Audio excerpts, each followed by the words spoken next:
E aí, Christian, tudo bom? Eu tô bem, e você, como vai? Tem piada pronta, né? Porque se a gente não é pontual com maiores, com o senhor do tempo, depois a gente não tem desculpa, né? Caramba, né? Pontualidade, cara, é uma coisa tão cultural, né? O brasileiro, ele não se importa muito em atrasar 5, 10, 15 minutos, né? Enquanto outras culturas, acho isso um crime, né? Acho isso um absurdo. Então é cultura, a gente foi criado numa cultura que o atraso é bem visto, né? Infelizmente. O Christian, você está no Brasil ou está nos Estados Unidos? Eu acabei de chegar aqui nos Estados Unidos, cheguei antes de ontem, e agora fico por aqui até o final do ano. É, legal, muito bom. Christian, então primeiro eu queria agradecer a sua presença, terceiro episódio de podcast que a gente faz junto. E aí eu estava vendo historicamente lá no YouTube, né, que a gente fez 2 episódios junto com o Miguel, 2010, 2012, basicamente era outro mundo, né? Então acho que tem tanta coisa aqui para falar, e principalmente acho que quando a gente fala nesse contexto de mundo pandêmico, né, com todo mundo, de certa forma, vivendo uma vida mais restrita, em casa, home office e tudo mais, eu acho que equilíbrio de vida pessoal e profissional acaba se misturando, né? Então eu acho que tem um tema muito rico para ser conversado, né? Mas primeiro eu queria agradecer a sua presença e eu queria que você... Claro que tem muita gente que te conhece, mas se você puder dar um resumo super breve, né, do que te levou a estudar produtividade, gestão de tempo, que na verdade isso foi lá no começo, acho que a coisa cresceu tanto, né, esse escopo do seu trabalho, mas só para falar a origem, e obrigado de novo. Bem, primeiro, obrigado pelo convite aqui, tá falando do teu podcast. Eu comecei com uma empresa de tecnologia bem jovem, 15 anos, eu era um dos profissionais mais jovens da Microsoft no Brasil, no mundo. Aí acabou que eu abri essa empresa cresceu e eu comecei a trabalhar demais. 16, 18 horas, programador super dedicado, mesmo com um time grande, mas eu trabalhava muito. E aí foi que eu tive um problema sério de saúde, fui procurar na gestão de tempo uma forma de me equilibrar. Isso acabou virando um software na época, esse software acabou virando uma pesquisa, que virou o Tríade do Tempo, o livro, e aí acabei falando, putz, isso aqui é muito legal, mas tem muito campo para você pesquisar ainda. E aí acabei fazendo várias pesquisas sobre produtividade, eu tenho 8 livros publicados sobre esse tema, putz, desde então eu venho trabalhando com isso, né? A minha empresa de tecnologia depois eu vendi, aí depois eu fiz uma outra empresa com o pessoal da Prax, que era o grupo do Washington Oliveto, a gente teve uma agência digital durante bastante tempo, saí disso, acabei montando uma empresa de investimentos para investir em startups, e montei a Tríade, que era uma consultoria focada em produtividade para grandes empresas, que eu ainda tenho até hoje. Então, assim, cara, tempo é tudo. Quando a gente aprende a ter tempo, Léo, caramba, a gente muda a nossa vida.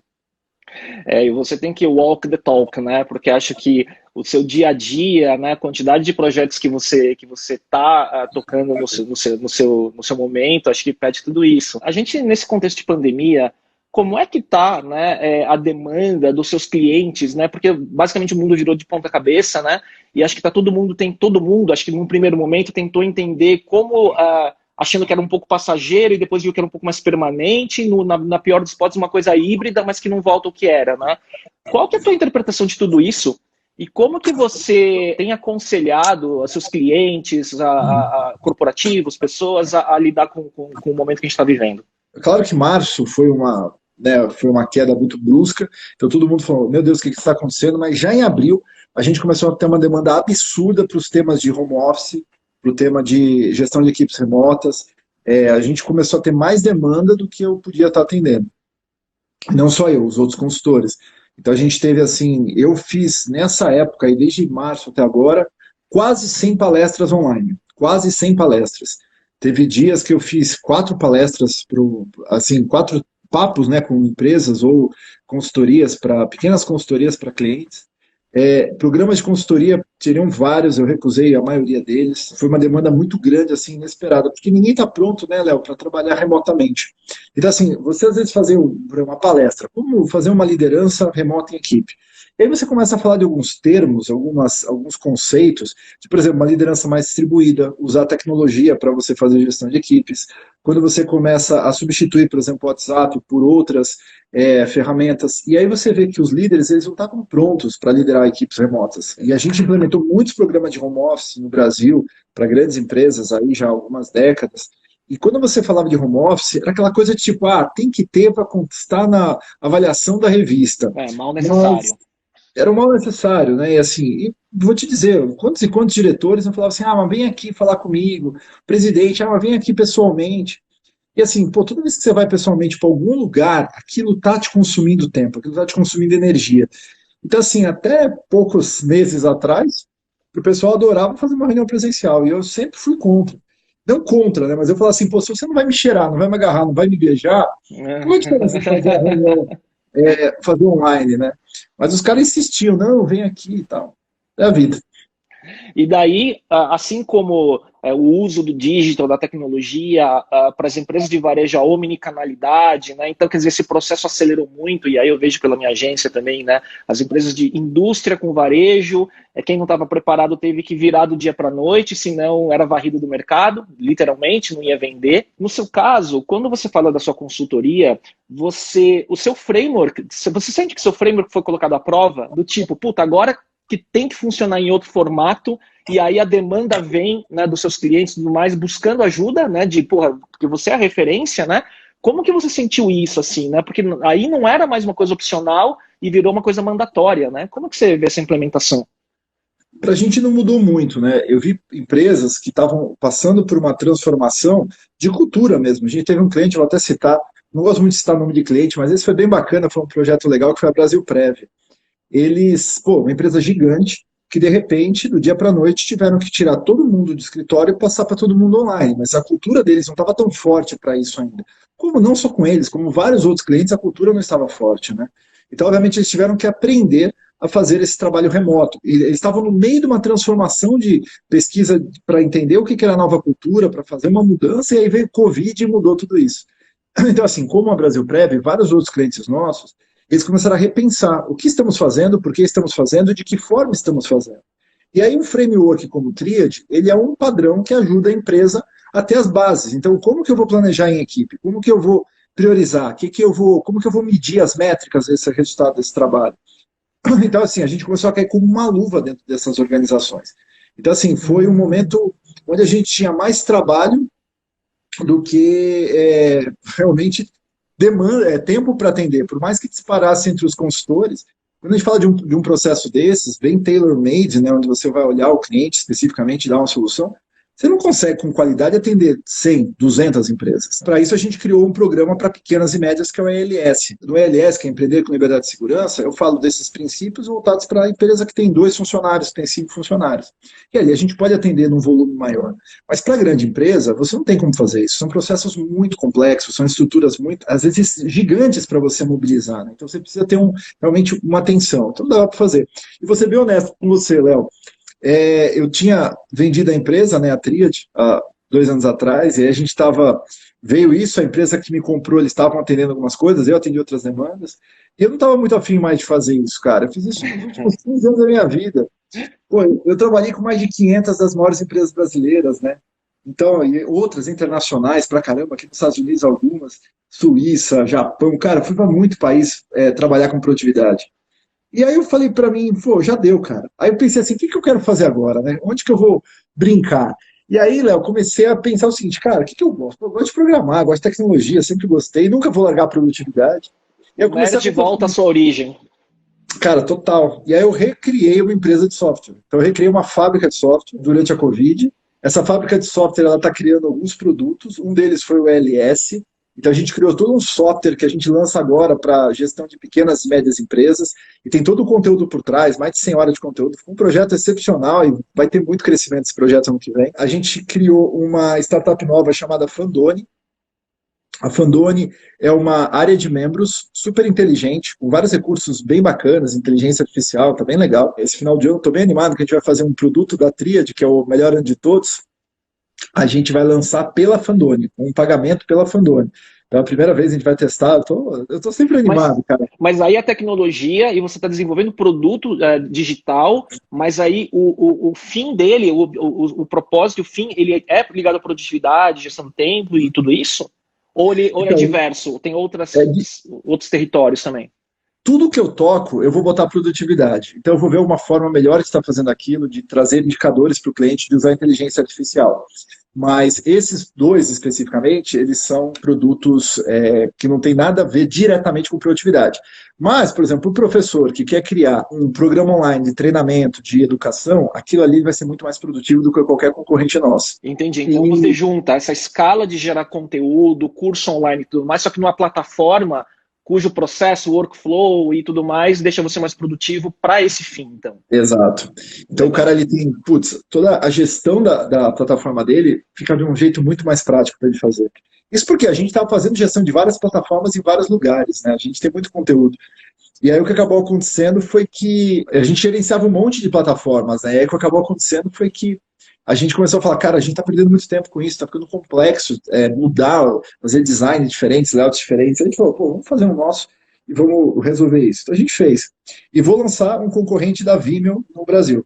Então a gente já estamos fazendo isso, vai chamar Panda Vídeos, Panda, ursinho Panda mesmo, porque tem que ser fofinho, tem que ser grande, tem que crescer, né? E a gente está trabalhando nesse projeto, a gente deve lançar ele por volta de fevereiro, comecinho de março. Vai ser bem legal, cara, esse produto. Ele vai ter coisas ele vai ser uma plataforma de vídeo B2B, B2C ou só para incorporar esse tipo de conteúdo com cunho comercial?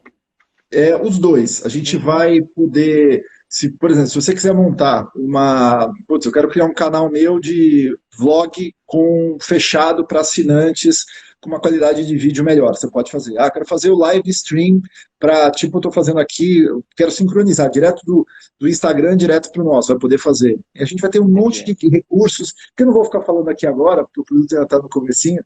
Eu só falo daqueles que já estão saindo no forno, assim, né, para comprar. Porque assim os concorrentes têm mais dificuldade para copiar, né, demora mais um pouquinho. Mas corajoso, porque, e aí, como eu entendo de tecnologia também, você está falando de um produto que lida muito com infraestrutura, né, com data center, com host, né, com um lag que permita que o vídeo, né, não tenha problema de latência e por aí vai, né?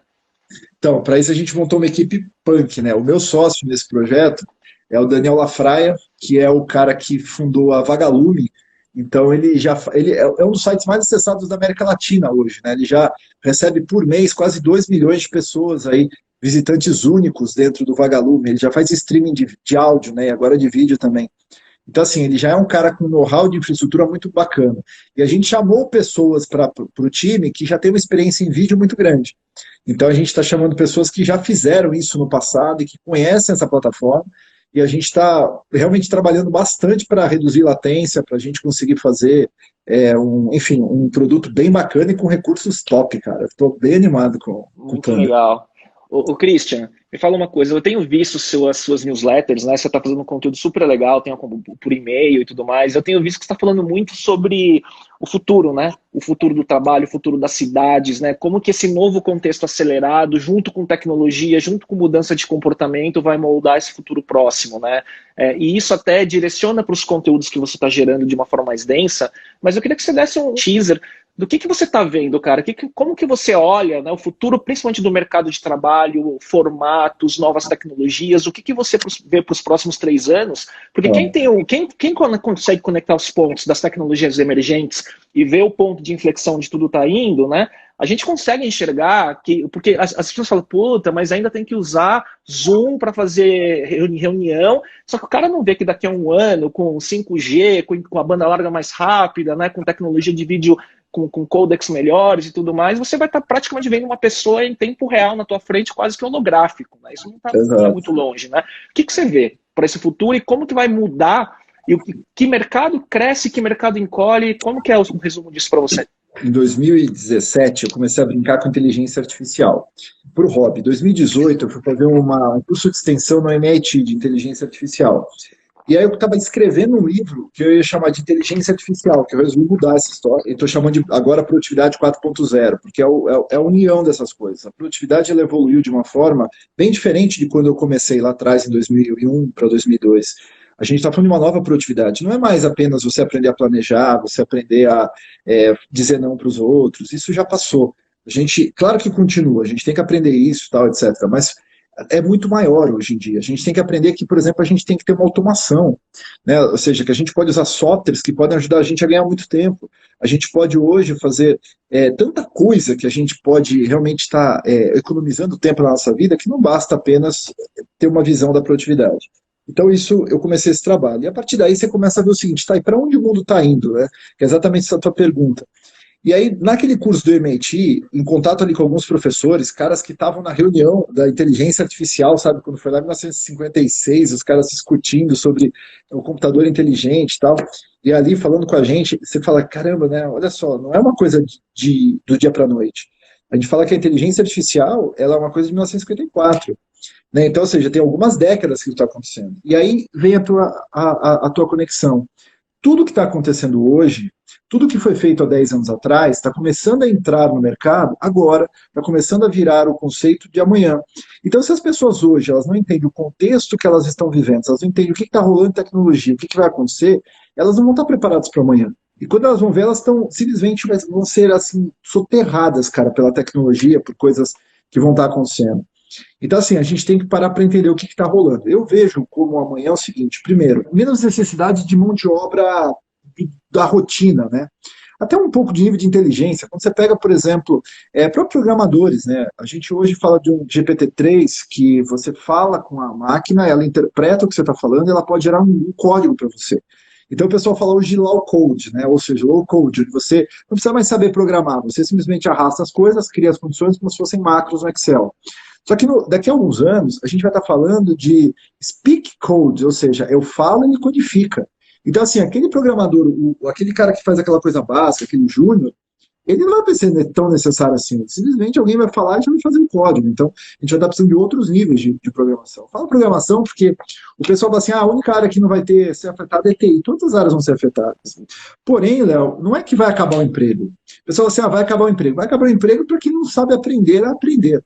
Vai acabar o emprego para quem não se atualizar, porque vai ter mas muito mais oportunidade de emprego do que a gente tem hoje. Só que a gente vai ter um volume da população que vão ser aqueles alfabetos funcionais. Então, eles se formaram, talvez lá atrás, uma faculdade, eles têm o seu emprego formal hoje, eles vão ser demitidos daqui a 5, 10 anos. E esses caras não vão conseguir se reposicionar no mercado. Então, a gente vai ter uma massa de pessoas que simplesmente elas não são capazes de aprender o que veio de novo em tecnologia e não são capazes de absorver aquilo que já tem de trabalho hoje. Então, isso é preocupante, né, no mundo. O que eu vejo como tendência? Tendências, vamos falar de 3, para não falar, porque tem várias. Né? A primeira tendência que eu vejo é o VR e o AR. O que é o VR e o AR? É a realidade virtual e a realidade aumentada. Esse padrão de você meter um óculos e você interagir com o mundo vai ser um padrão para tudo. Para educação. Então, assim, o seu filho vai para a escola, ele vai botar um óculos. Hoje a gente vai no computador, né? A gente vai lá no computador. Mudança de interface, na verdade, né? Perfeito. Front-end vai mudar, né? Exato. Front-end vai ficar no teu olho aqui. Então você vai botar um óculos e você vai interagir. Hoje, se não me engano, na Suécia, cara, acho que 20% da população já se conhece através de um único jogo. Então você vai lá, você põe o óculos, você faz compra no supermercado, você compra produtos, você conhece pessoas através desse jogo que os caras jogam em realidade virtual e realidade aumentada. Isso não é por causa do Covid, isso já aconteceu no ano retrasado. Então, assim, esse tipo de mudança vai afetar muito a sociedade. Segunda coisa, a gente vai ter o just-in-time em casa. Então, a gente está falando de impressoras 3D para tudo. As pessoas vão começar a imprimir coisas, né? Então, eu quero imprimir comida, eu imprimo comida. Para que eu vou comprar um remédio que a cartela vem 12 e eu só preciso de 3? Então, assim, aqui nos Estados Unidos eles vendem 3 só, né? No Brasil que não. Mas, e se eu puder imprimir o remédio em casa? Não que seja em casa, mas eu acho que a gente vai ter centros de impressão. Onde eu pego, por exemplo, um remédio, eu mando imprimir aqui no meu centro de impressão aqui do meu lado, eu vou lá e pego aquelas 3 cápsulas de remédio. Personalizado para o seu DNA. Exato. E essa é uma outra tendência, né? A gente vai estar falando de personalização ao extremo. Tudo vai ser personalizado. Então eu vou estar falando da comida que é personalizada para o meu DNA. Eu vou estar falando da educação que é personalizada para o meu estilo de aprendizagem. Eu vou estar falando de programas que só aparecem aquilo que realmente eu posso gostar. Então, a inteligência artificial, que está permeando todas essas 3 áreas, essas 3 tendências, ela vai personalizar demais, cara. Então, assim, hoje, a gente vive uma experiência que não é personalizada. A gente vai lá no banco, a gente tem a mesma interface para todo mundo. Mas a gente vai estar chegando numa época que eu vou me logar no banco e o banco sabe que o Christian gosta de Star Wars. Então, quando eu logar, eu vou ter alguma coisa do Star Wars ali. sem precisar me perguntar. Ele sabe que o Christian gosta mais de azul, então quando eu logar, a skin vai ser mais azul. Ele sabe que eu sou um cara mais agressivo de investimento, então ele vai me trazer, olha, esse investimento aqui, para o seu perfil, vai ser mais legal. Ele vai ser inteligente na oferta. E quando a gente é inteligente na oferta, a gente muda a nossa demanda. Um dos últimos episódios do podcast foi com a Lígia Zottini, não sei se você a conhece, ela é a fundadora do Voicers, ela foi executiva na IBM, trabalhando com Watson, trabalhando com cibersegurança, né? E hoje a empresa, e ela é TEDx Speaker, então ela fala muito sobre futurologia, só que qual que é o insight dela? Para essa tecnologia exponencial que está vindo, se a gente não desenvolver melhor os valores do ser humano, a gente vai para o Black Mirror, não é? Então, que é a tecnologia exponenciando o pior do ser humano. Vide, né, conflito através de rede social, né, vide cibersegurança e por aí vai, né? Então, assim, o que eu vejo? Quando eu vejo, por exemplo, uma metodologia de produtividade hoje, e aí é muito legal o que você falou um pouco antes, que a produtividade hoje não é de 10 anos atrás, né? Eu acho que ela é muito mais holística, ela engloba muito mais coisa, né? Que é você conectar com o propósito, e não é a produtividade necessariamente para você fazer mais, mas talvez para você fazer melhor, para você ter tempo para cuidar de outras áreas da sua vida que também são importantes, que de certa forma é do seu framework já, né? Do que você criou, né? Mas a pergunta né? Como que você vê esse equilíbrio, né? De um lado, um mundo tecnológico indo, né, em menos de uma década para outro cenário, né, de como civilização, vamos dizer assim, versus o indivíduo com seu autoconhecimento, versus propósito, versus performance, né? Como que você vê o desenvolvimento humano tendo que acompanhar tudo isso e onde que entra, né, o tipo do seu trabalho, por aí vai? Eu acho o seguinte, Léo, e sendo bem realista sobre isso, né? Eu acho que, primeiro, o ser humano, ele está numa versão muito ruim dele próprio, né? A gente está vivendo um momento muito ditatorial, as pessoas são 880, a gente está vivendo uma época com racismo absurdo, a gente está vivendo uma época onde as pessoas não podem expressar uma opinião de alguma coisa, que todo mundo já vai lá e destrói a pessoa. E cancela. A gente está vendo uma época que a internet ela virou uma vidraça, ao mesmo tempo que uma coisa fake, as pessoas vivem, não é mais a fake news, é fake life, né? Então eles vivem uma fake life. Isso daí, quando as pessoas falam assim das máquinas, cara, eu aposto nas máquinas, porque 80% desse povo aí já era, cara. A inteligência natural do ser humano foi pro saco há muito tempo. Então eu espero que a inteligência artificial realmente ajude o ser humano a se tornar uma pessoa melhor, entender um pouco mais sobre isso. Até por medo, porque hoje a gente tem uns idiotas funcionais que só sabem julgar, que só sabem criar polarizar. coisas, polarizar. Então, assim, vai chegar um momento que a tecnologia vai entender essas pessoas, automaticamente vai ser, ok, você não vai, e aí nós vamos perder a nossa capacidade de, como seres humanos, de nos expressarmos, o que é ruim também. Então as pessoas não estão entendendo o que está rolando por trás, né? Quem acha assim, e tem umas teorias das conspirações aí, se você for procurar, cara, será que o Facebook, o Instagram, sem precisar de um humano, por machine learning mesmo, ele já não faz uma seleção natural? O pessoal fala assim, mas é o Facebook que controla as coisas. A resposta é, será que ele controla as coisas? Será que quando a gente fez o nosso algoritmo lá de e-mail, a gente perdeu o controle do algoritmo? Ele classificava as coisas por ele, cara. Por mais que a gente fizesse uma inferência no código, não, if isso, faça isso. Ele fazia, depois de um tempo ele aprendia coisa diferente, ele mudava o que ele classificava. Então, assim, a gente vai estar vivendo realmente talvez assim, o maior momento de ruptura da sociedade, Léo. E as pessoas não estão entendendo isso, elas não estão enxergando isso e elas não estão preparadas para isso. Então é triste de ver o quanto de pessoas que não vão simplesmente conseguir se reposicionar nesse novo padrão de humanidade, nesse novo padrão de interoperabilidade, onde eu, como ser humano, eu interajo com a máquina e eu sou parceiro da máquina. Ela não pode me superar e eu não posso superar a máquina.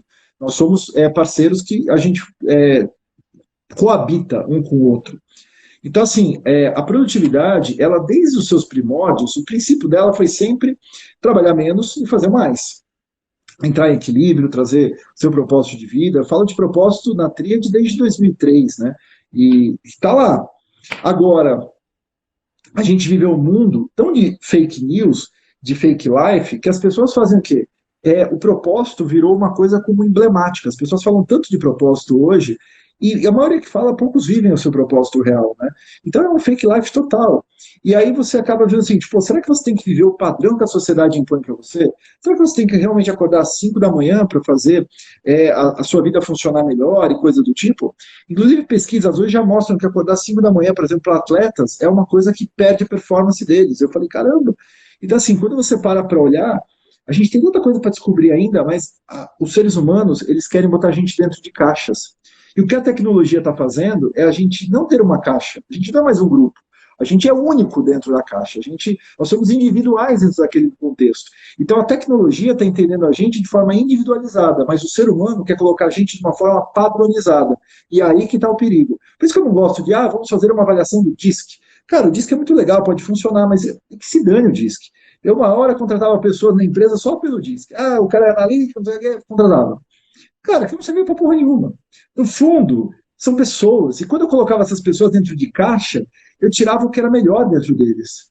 Então, assim, não é caixa. A gente tem que estar pronto para inovar, para a gente criar, para a gente ser humano. E não para a gente estar dentro de padrões que a sociedade tem imposto para a gente. Eu acho isso legal o que você falou, porque tudo isso ele vem desse modelo, né, de anos 80, 90, início dos anos 2000, de produtificar, de clusterizar, né, de isso virar padrão, disso virar método, né, e isso quando você está falando de DISC, quando você fala em RH, sim, recrutamento, tá tudo nessa seara aí, e competindo com inteligência artificial, com startup, né, na área de HR, né, HR Techs e por aí vai, né, e o pessoal tá com medo, né, então eu vejo grupos, né, na área de headhunters, né, de recrutamento, nessa balança entre o lado consultivo e do relacionamento como papel, né, de recrutamento versus startups de HR Tech automatizando tudo e fazendo de uma forma super eficiente, né? Vai por aí, né?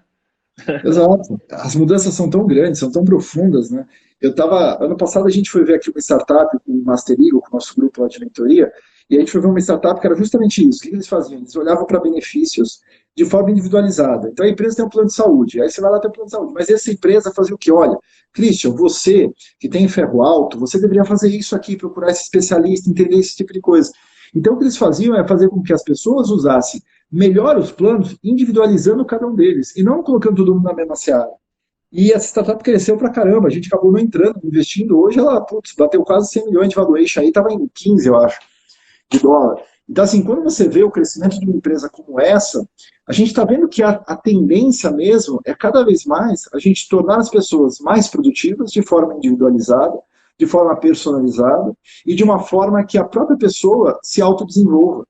Aquela coisa que, eu estou esperando que alguém me ajude a ser produtivo, eu estou esperando que alguém me ajude a ser mais inteligente, que me ajude a procurar aquela informação, essa era acabou.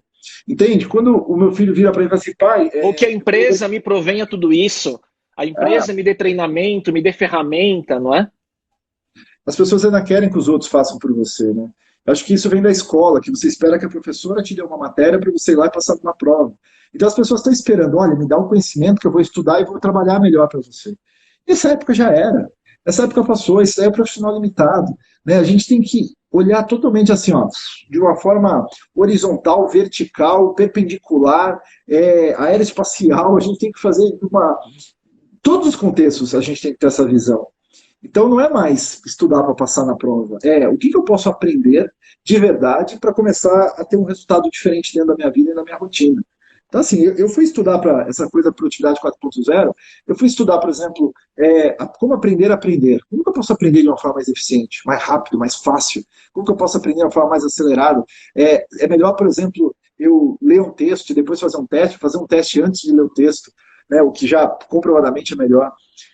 Eu fui ler sobre, por exemplo, tomada de decisões, eu fui ler sobre resolução de problemas de escopo amplo. Quando você fala isso, cara, que resolução de problemas de escopo amplo? Quando a caixa não existe. E as pessoas assim, tem que pensar fora da caixa. O que é que as pessoas nem sabem qual é a caixa delas. Imagina pensar fora de uma coisa que eles não sabem o que é. É loucura. Então, assim, hoje o mundo, ele está tão aberto, ele está tão diferente, está tão diferenciado, está tão maluco. Eu estava lendo agora aqui um artigo, cara, que saiu recente, saiu ontem. Ele fala assim, uma coisa louca, que o jejum, ele pode ter um poder muito poderoso para mudar o seu círculo circadiano. Ou seja, aquelas pessoas falam o seguinte, cara, eu queria, por exemplo, acordar mais cedo, acordar mais tarde, tá com performance. Como que você faz isso? Então a gente falou sobre luz, né, a incidência de luz azul, incidência de luz solar, tal, etc. E aí a gente hoje fala o seguinte, cara, se você ficar em jejum, o jejum regula o ciclo circadiano mais fácil do que a própria luz. Você fala, porra. Então assim, e ninguém falava disso há alguns anos atrás. Fora a questão cognitiva, imunológica, né, que você baixa a insulina, você pensa mais linear sem flutuação, tem essa coisa toda também, não tem? Exato. Biohacking. Eu fiz um tempo de jejum intermitente e 14, 15 horas aí de jejum todos os dias. E eu curti, cara, a parada. Você acostuma, sabe? No começo dá uma certa angústia que você não comeu, aí você fala assim, pô, mas eu preciso comer para ficar bem. Aí você fala assim, cara, não, você não precisa comer para ficar bem. Às vezes você precisa não comer para ficar bem. Mas assim, eu não quero induzir ninguém a fazer nada aqui, que eu não sou médico. Mas longevidade está ligado a comer menos, né? A gente diz que esse negócio de comer X refeições por dia e quantidade, ele é muito do mundo industrial, né? Porque o ser humano, na verdade, não precisa disso, né? E até encurta a vida, aumenta processos cancerígenos e tudo mais. E aí eu emendo nessa pergunta uma questão que eu tinha colocado na pauta, que é o seguinte, né? Quando você fala de produtividade, eu acho que de uma década para cá começou a surgir tantas linhas que não é só frameworks e métodos, né, de como você trabalha, opera, né, e como você organiza a sua vida e por aí vai. Então tem toda aquela questão de biohacking, de quantified self, né, de usar tecnologia para nutrição, para exercício físico, para cognitivo. Isso, David Asprey aí nos Estados Unidos, né, que veio com onda de bulletproof coffee, de suplementação, né, até de nootrópicos, essas coisas todas, que aí tem até ficção, né, tem o Limitless, né, o filme lá do Bradley Cooper, né, que ele é uma apologia a tudo isso que acontece, o modafinil, essas coisas todas, e eu conheço gente que usou, mas assim, pensando no ser humano como se ele fosse um atleta cognitivo, né, para fazer mais, né, mas beleza, faz tudo isso, só que para fazer o quê? Né? Para fazer mais do mesmo? Né? Então, como que você vê a junção de tudo isso? Bem, a minha área na produtividade é a área sistêmica. Eu gosto, por exemplo, de dizer assim, olha, a melhor forma de planejar essa, de priorizar essa, por quê? Eu consigo medir isso, então eu consigo ver o resultado, eu consigo dizer o que é mais eficiente e o que não é. Então, eu gosto dessa parte da produtividade, do plano, de priorizar, de decidir o que é importante, de fazer as métricas, etc. Olhar o dado, agora, né? O dado, tem uma área na produtividade que é a área do biohacking mesmo, né? Ou seja, da medicina. Então a gente vai para uma linha muito tênue entre o esoterismo até e a própria medicina relacionada a isso. Por exemplo, isso que eu falei do jejum é um biohacking. Mas assim, eu sou um cara de tecnologia, eu sou um cara, um cientista de dados. Como que eu vou me meter a ensinar as pessoas a fazer biohacking? Concorda que eu posso ler, eu posso saber um monte de coisa sobre isso, e eu sei um monte de coisa sobre isso que eu nem falo para as pessoas. Porque eu acho que seria muito irresponsável da minha parte eu querer mudar a saúde das pessoas. Não que eu não acredite, eu acredito em um monte de coisa legal que a gente pode fazer de biohacking aí, que dá resultado pra caramba. Mas eu não vou ser o cara que vou divulgar isso. Mas você testa em você. Oi? Mas você testa em você. Milhares de coisas, mas milhares de coisas. Eu, por exemplo, a cada 3 meses eu fazia, né? Com o Covid acabou que eu perdi esse ritmo. Mas eu fazia, por exemplo, meu exame de sangue. Né? Por quê? Cara, eu mudei um monte de coisa na minha vida em função de ver os meus dados, exame de sangue, DNA, fazer testes, por exemplo, alimentares, etc.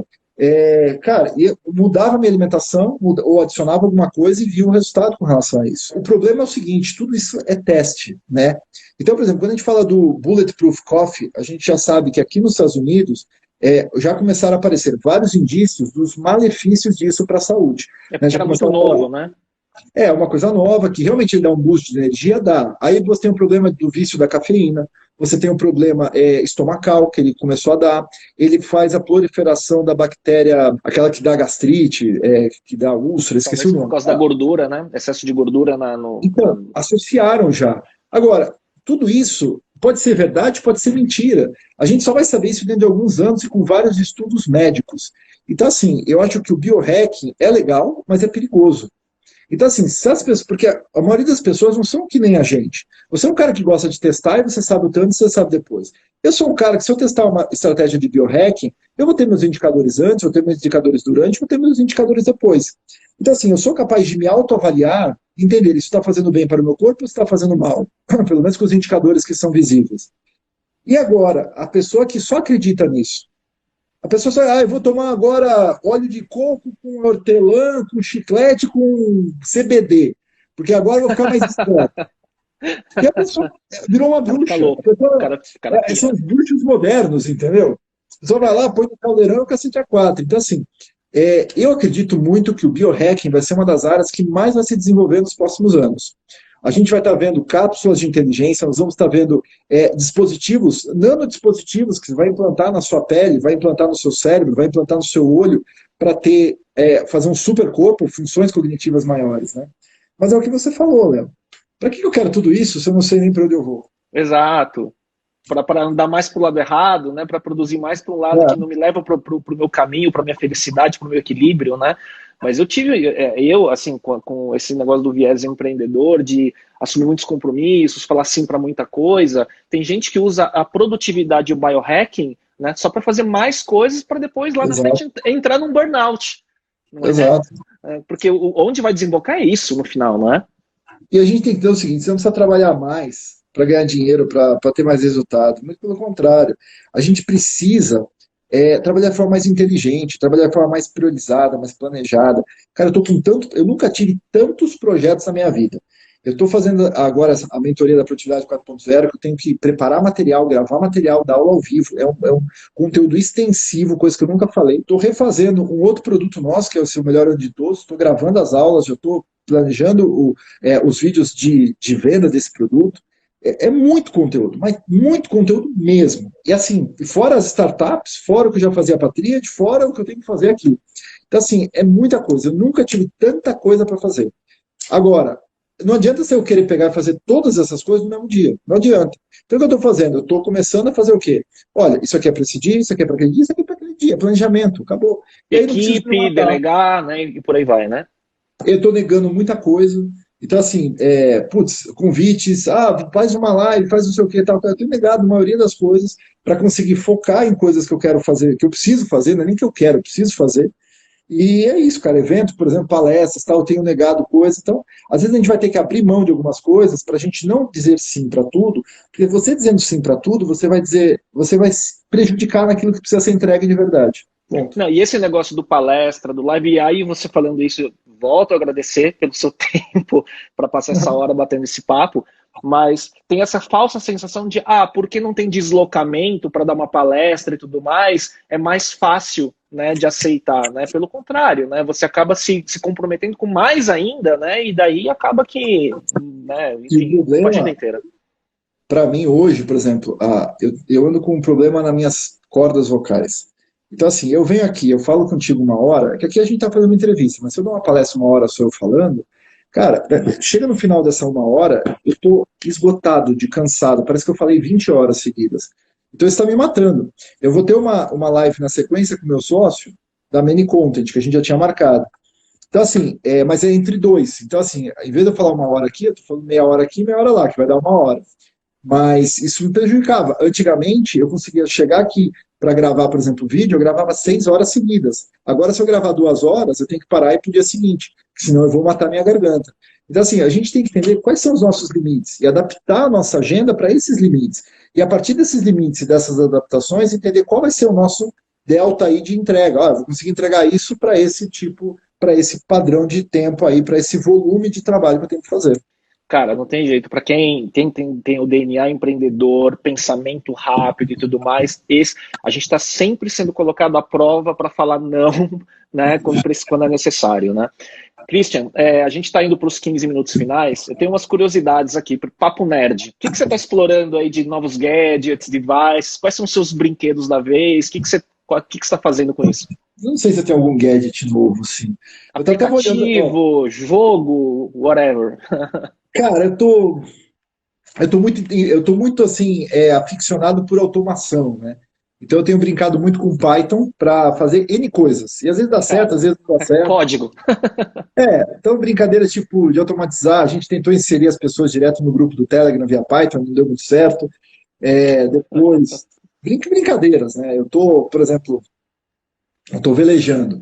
Então eu fiz um códigozinho lá em Python que ele checa lá o tempo, aí ele checa se, vai dar para velejar, se checa a minha agenda, automaticamente vai lá, reserva a saída na marina. Tem que fazer aqui você tem que fazer um float plan, que chama, né? Quando você vai sair, você tem que preencher uma ficha. Então ele vai lá, preenche para mim, isso consome um tempinho.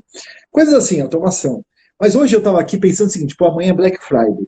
que eu vou comprar? Eu fiquei pensando assim, o que eu vou comprar de gadgets, né? E aí eu falei, bem, vou comprar, eu tenho o meu Samsung Note 10, eu falei, vou comprar o Samsung Note 20. Mas eu estou muito de olho no Google Pixel 5 XL, que falaram que vão lançar agora. Pô, eu queria que eles lançassem antes do Black Friday, né? Porque talvez eu vá para o Google, vou mudar, vou experimentar o mundo Google aí de celular, que estão falando que é, enfim, eu vi alguns demos e gostei. Tem uns canais do Marquise Brownlee e do Unbox Therapy no YouTube que eles mostram, eles são os melhores do mundo nisso, né? São muito bons e acho que eles fizeram já do Google Pixel. Então, eu não sei qual foi o canal que eu vi, mas eu vi aqui também o Pixel 5, mas é o pequeno, eu quero o grande. Achei bem bacana também. Enfim, então eu tava olhando o seguinte, o que eu vou comprar de gadget? Eu não achei nenhum gadget novo que eu quisesse, eu acho que eu já tô bem de gadgets, viu? Legal. Falei, putz. Então, ô, Christian, e aí você falou, né? Você tá com o Samsung, você vai testar o Google Pixel, você continua ainda uma pessoa não muito fã da plataforma Apple? até morrer, entendeu? Se algum dia Pessoal, você porque me ver... tá até aumentando a audiência, passou de 400 simultâneos quando a gente começou a falar sobre gadgets e devices. Por quê? Que isso é uma Porque linha, quando eu te conheci, você falava muito sobre Microsoft, né? Plataforma Microsoft e tudo mais, né? E aí a gente está falando Android, né? E Google Pixel, Linux, open source e tudo mais, mas não Apple, né? Fala pra galera que tá aqui, que não te conhece bem sobre isso, por quê? Eu ia fazer um vídeo sobre a Apple, mas aí o meu advogado falou assim, cara, você vai arrumar treta e tal, do jeito que você fala, enfim. Então eu posso falar sutilmente, e tudo isso é obra de ficção científica, qualquer semelhança com a vida real é mera coincidência, mas pode pesquisar. Cara, eu não gosto da Apple, primeiro, porque eu sou fã da Microsoft. Então quando você ama alguém, você não fica por aí, entendeu? Fazendo traições com a Apple. Então eu amo a Microsoft, eu uso cueca da Microsoft se precisar. Eu usava o celular da Microsoft. Eu era um dos poucos seres humanos nesse planeta Terra que usava o celular da Microsoft, o Nokia. E aí eu não tinha Instagram porque não tinha Nokia para Microsoft, porque não tinha Instagram para o Nokia da Microsoft. Enfim. Então eu dei a Apple por filosofia. Os caras fazem um código fechado, é uma empresa que a gente terá a publicar aplicativo, vai, volta, é um porre de empresa, não pode pagar, eles querem controlar o mundo, tá, etc. Enfim, fora isso, o Steve Jobs era uma anta, era um cara demoníaco, né? Um cara que, quem lê a biografia dele, eu conheci o advogado dele que levou ele para a Apple e tirou ele da Apple. Cara, o cara me contou umas histórias do cara que eu falei, cara, realmente o cara era o capeta na Terra. E aí, se você for procurar lá no Google, Steve Jobs, Church of Satan, você vai descobrir umas coisas que você não vai acreditar na ligação da igreja do capeta com o Steve Jobs, né? O primeiro computador da Apple custava 666. Isso não sou eu, é verdade. Quem for lá vai ver. Né? Você que é fã da Maligna aí, você sabe que era 66. A Apple, ela emprega vários satanistas trabalhando dentro da empresa, né? Isso também é outro fato e curiosidade sobre a empresa. Enfim, tem muita coisa que eu não gosto da porcaria da Apple. E aí o pessoal fala assim, mas em termos de tecnologia, cara, a Apple foi inovadora. Ela criou uns produtos bacanas, né? Ela realmente mudou o mundo ali. Mas se você for olhar, tem uma profecia do Nostradamus que falava o seguinte, olha, o anticristo vai ser aquela pessoa de turbante azul que vai dominar a vida das pessoas. O que Nostradamus viu e não entendeu era quando o maligno, o capetão, o Steve Jobs, estava lançando o iPhone e as pessoas ficaram com isso aqui na tela. Ele viu as pessoas grudadas nisso aqui. Então era o anticristo, velho. Lá era do mal. Enfim, tem um monte de piadinhas aí com relação à Apple. Mas eu não gosto mesmo. E o iPhone 12, vamos dizer a verdade, olha só, pra vocês verem que eu não sou tão ruim assim, né? O meu filho, infelizmente, ele é fã do Maligno. Então, olha só, ele comprou isso aqui. Quebrou. Não quebra porque é do mal, o vaso ruim não quebra. Mas olha só, essa porcaria dele aqui, ó, olha só, é o Samsung, é o iPhone 12, né? Ó, tá aqui e tal, não sei o quê. Fica de pé, né? Nossa, fica de pé? Fica de pé, você vê.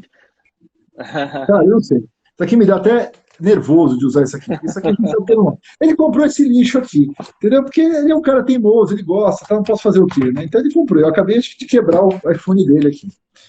Cara, mas qual que é a inovação que essa porcaria tem de novo? Nada.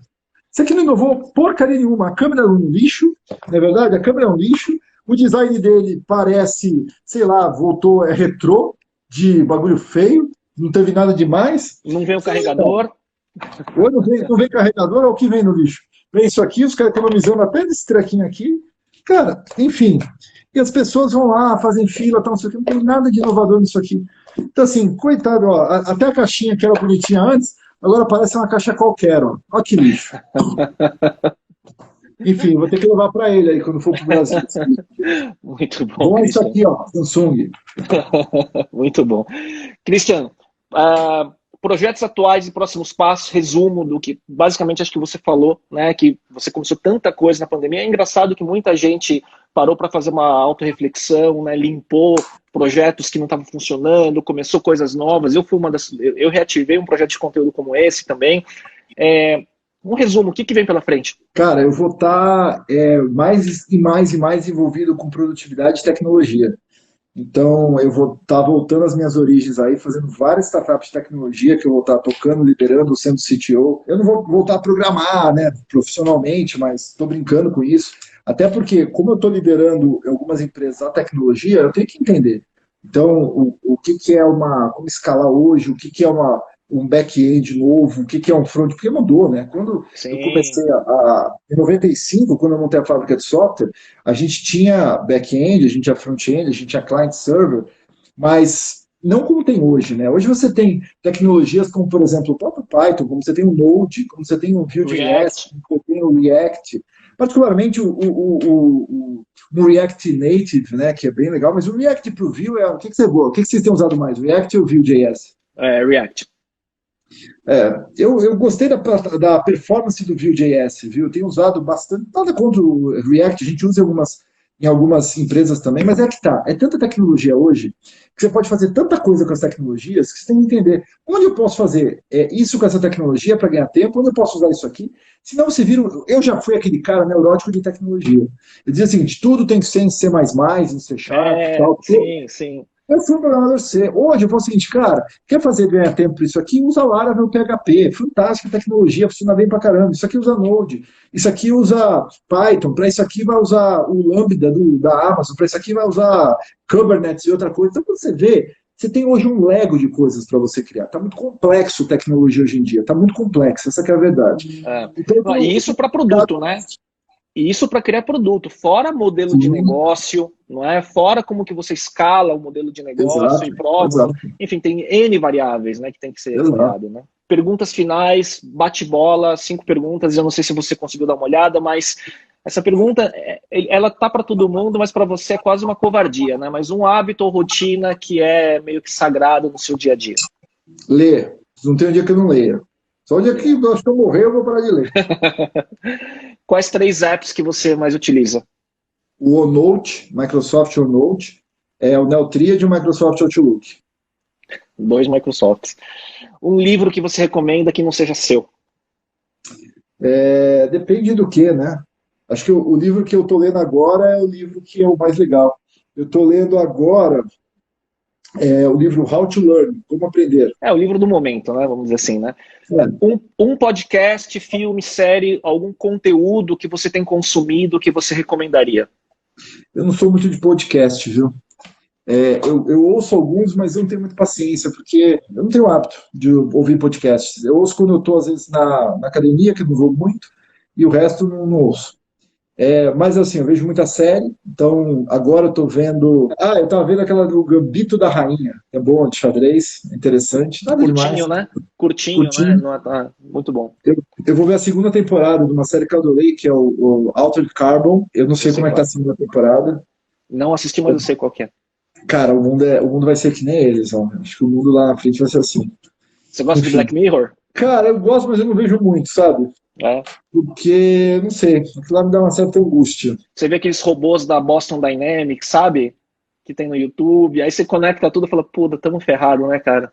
Eu acho, cara, acho que o mundo, o meu filho não vai, mas o meu neto acho que vai estar, sei lá, a babá dele vai ser um robô dando comida para ele. Com certeza, tipo Jetsons, assim. Total. Uma frase que te defina, ou que te represente, ou que te traz impacto. Para de correr, começa a andar. Muito bom. Christian, queria te agradecer pelo seu tempo. Acho que, mais do que ninguém, você é um cara que tem muito critério com onde você aplica a sua energia. Então, você falou bem no meio desse episódio, né, que você tem negado muito convite. Imagino que chega todo dia vários. Então, obrigado por ter dedicado essa horinha com a gente. Queria deixar a palavra final para você. Que recado que você quer deixar para o pessoal? A gente está aí com mais de 400 pessoas simultâneas, quase a live inteira. Isso vai ficar gravado no IGTV, vai para o Spotify, vai para o YouTube, vai cortes com alguns trechos temáticos, principalmente da Apple, né? Que daí, se eu não fizer o corte certo, você vai ter problema, né, com o pessoal da Apple. Tô brincando. Só coloca a primeira parte, que é a obra de ficção científica. Não descontextualiza, né? Exato. Queria deixar a palavra final para você. Cara, só te agradecer, Léo, prazer voltar a falar contigo, cara, quanto tempo, né, que a gente falou, você, muito bem da Arena, cara, aquilo foi um dos podcasts mais legais que eu já participei, altas discussões filosóficas, tá? Então é um prazer aqui voltar a falar com você, muito legal mesmo, você é um cara que também teve, tanto sucesso na vida, fez tanta coisa aí digital, né, e acredito que deva estar aí bombando. Qualquer dia eu quero trocar aqui, você me atualizar dos seus projetos e saber o que você está fazendo. É isso aí, eu falo para as pessoas que a gente tem que aproveitar cada minuto desse nosso tempo, porque não está passando mais rápido, como as pessoas acham, mas a nossa percepção dele, sim, essa acelerou, porque a internet ela é rápida, a internet vai na velocidade da luz. Se você continuar na velocidade da luz, você vai viver na velocidade da luz. A gente tem que viver na velocidade das cavernas, aproveitando cada minuto em forma intensa. Beleza, meu amigo? Obrigado, Christian. Queria agradecer a galera, obrigado pela presença, a audiência foi super boa, a live vai ficar gravada, obviamente, outros cortes vão sair. Semana que vem a gente volta, vai falar com o Edmur Sayani, um dos maiores especialistas em gestão e cultura de atendimento, falar sobre inovação nessa área, que é super importante. Mais 3 episódios até o final do ano. A gente volta. Christian, obrigado. Tchau, pessoal. Até a próxima semana. Tchau, tchau.